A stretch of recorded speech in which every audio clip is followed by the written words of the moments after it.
kalau mau nanam? Iya. Tapi nih persiapannya. Iya, biasanya awalnya. apa? Awalnya yang pasti niat ya. Benar. Nawa itu ya. Nah, itu betul sekali. Ah. Kemudian pilih tanaman yang tepat nih. Kita nih hobi tanaman apa nih? Oke. Kalau nggak mau ribet, bisa yang biasa ya kayak kaktus yang ya disiramnya mungkin seminggu sekali. Itu Kalau jenis ya. tanaman yang maskulin ya. Iya. Berduri. Berduri tajam. Iya. Dan kalau misalnya nggak perlu diperhatiin sering-sering kan, kaum Betul, mager iya. cocok ya. Betul, kalau mager itu ya. Kalau ibu-ibu kayaknya yang sering basah ya, tiap pagi disiram. Iya. Itu kayaknya banyak. Kalau ibu-ibu kayaknya harus yang dia membutuhkan air Iya, karena rajin kan. Betul sekali. Rajin tiap pagi apapun disiram ya. Iya kan. Tetangga disiram. Jangan kan. Disemprot itu. Disemprot. Iya. Oke. Nah, kalau misalnya mau nanam dari jenis aroid itu, jenis apa yang untuk pemula? Pemula sih yang mungkin yang basicnya aroid biasa ya kayak jenis. Ada nggak contohnya di studio? Di studio lagi banyak banget. Kita tuh ini ya, ada nama dibawain. Monjo nih, Monstera hijau. Ini kan yang biasa tapi penanganannya juga biasa juga, tapi bisa juga mati juga kalau nggak dirawat. Ini ada nih salah satu kita bawa ini namanya Monjo. Monstera hijau. Oke. Istilahnya. Yang dia bikin sering mati gitu itu karena apa? Karena kita kurang perhatiannya itu di bagian apanya? Sebenarnya penyebab kematian itu bisa kurang perhatian atau terlalu berlebihan. Oh iya. Oh. Makanya di tengah-tengah ya, cuy. Iya. Kurang perhatian ya.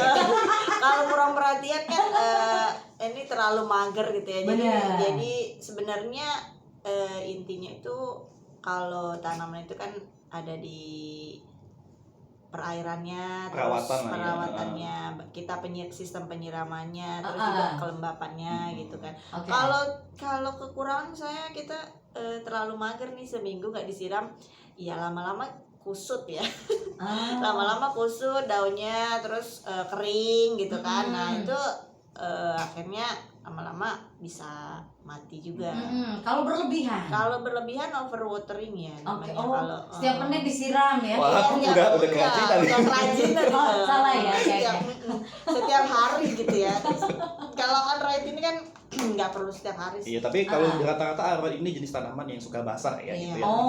Jadi nggak masalah sih kalau disiram, tapi jangan terlalu sering juga tiap menitan kayak tadi kan. Idealnya harus berapa kali itu dalam seminggu? Tergantung cuaca juga ya. Musim hujan dan musim kemarau kayak gini. Kalau hujan mungkin kita nggak terlalu sering karena tiap hari hujan, misalnya mungkin ya secukupnya aja ya seminggu sekali gitu. Nah, kalau musim kemarau kayak gini kan mungkin kita lebih intens ya, 2 hari sekali atau 3 hari sekali gitu. Oke. Nah, setiap aroid kan banyak tuh tadi dijelasin, jenisnya tuh banyak banget, banyak sekali. Dan itu namanya kayak belajar biologi ya cuy. Iya. Bahasa dagangnya juga sama biologi gitu ya. Iya, gue yang hafalnya cuma ini apa aja. nih? Oriza sativa. Padi. Sama Ginetum ginemona. Walah, meninjau. Iya, betul sekali. Nah, itu ada nggak jenis yang paling susah untuk dirawat? Gimana nih Mbak? Banyak yang mati nih kayaknya. Iya, yang sultan itu susah nggak? Wah, sultan. Sultan, ya dia dibilang sultan karena memang dari cara perawatannya juga lumayan tricky ya. Banyak maksudnya dari hal apanya nih tricky? Dari trikinya ya dari itu tadi ya, dari perawatan. Kadang dia suka daunnya tiba-tiba gosong. Agak rewel dia ya. Iya benar. Terutama di bagian yang variegata ya biasanya. Contohnya itu lebih ke jenis yang alokasia gitu ya.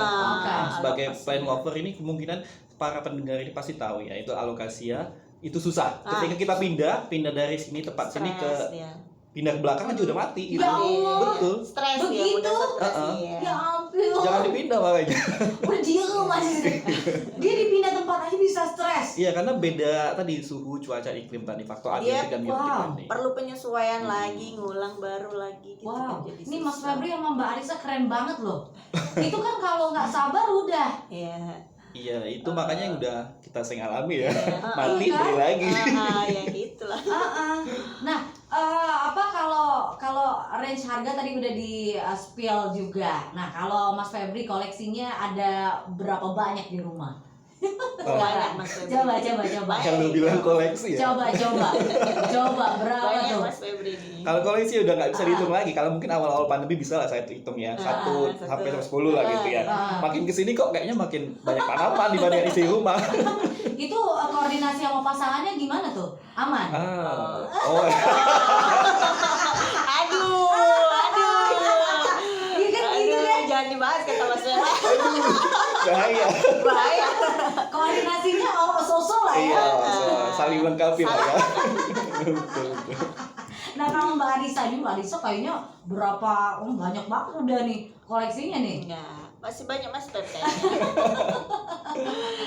Enggak sih, enggak.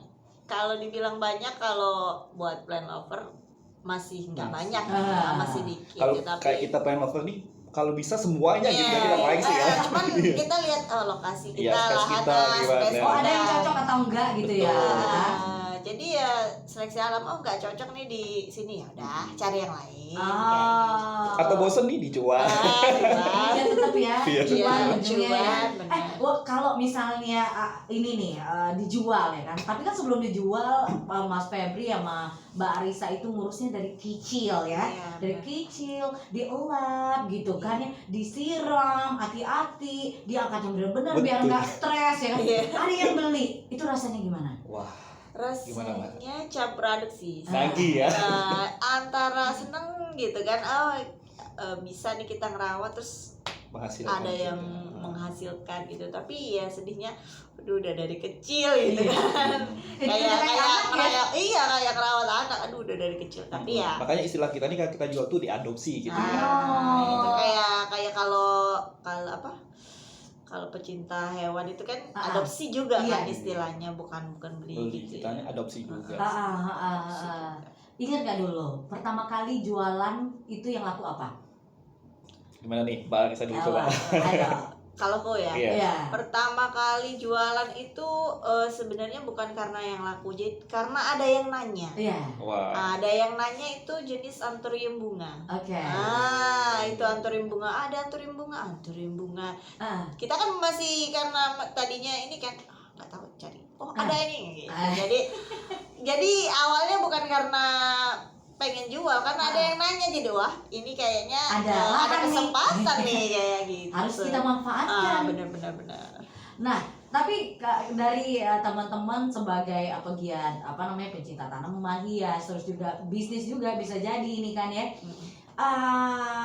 Apa yang tantangannya gitu, yang kadang dirasain dari pembeli ataupun dalam perawatannya ataupun dalam pembeliannya gitu, atau pasarnya di Palembang sendiri atau bahkan di Indonesia itu gimana? Mas Leo. Wah, Ya. kalau masalah tantangan kayaknya lebih banyak tantangan. Iya. Apa tuh Mas? Misalnya kita dalam hal ini kan penjualan ya. Iya. Mungkin ya kita bisa dibilang kalau wilayah kita di daerah Sumatera, khususnya di Palembang ini tingkat pembelinya agak lebih rendah dibandingkan di Pulau Jawa. Belum gitu. terlalu Iya, banyak belum ya. terlalu banyak. Makanya pembeli kita rata-rata dari Pulau Jawa ya dan sekitarnya. Oke. Ada nggak yang bilang, wah mahal banget? Bukan lagi itu. Apalagi membanding-bandingkan ya antara seller satu sama seller lain. Padahal itu sama-sama. Itulah yang kadang bikin kita antar seller tuh jadi kayak saingan gitu kan. Okay. Jadi kayak dari pembelinya, aku beli di sini cuma segini, masa di ini segini. Aduh, susah deh. Sebenarnya nggak usah bilang gitu juga ya, tinggal bilang ini aja ilmu ekonomi aja.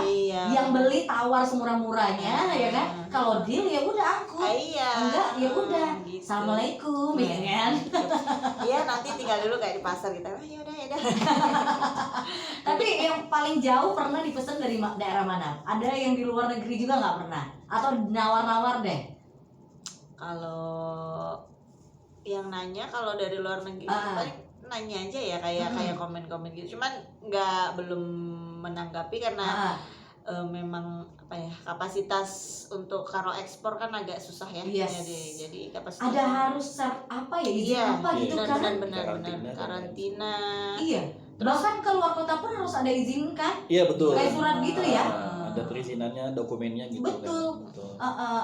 Kalau jadi kalau kita keluar kota butuh surat karantina. Iya. Kan? Kalau keluar negeri itu kita nggak bisa juga langsung kirim, kita harus ada kayak di sana itu kayak apa ya, kayak pos penerimanya gitu. Jadi kayak ibaratkan di sana kita punya posko sendiri yang nerima di sana. Jadi nanti yang dari sana baru nih bisa nyebarin ke wilayah mereka kayak gitu. Jadi nggak bisa kita langsung kirim ke alamat, nggak bisa. Itu yang bikin ribet. Jadi perlu ada tahapannya lagi gitu ya. Nanti kita akan ngobrol lagi players, dan kemana-mana, masih di Plug and Play.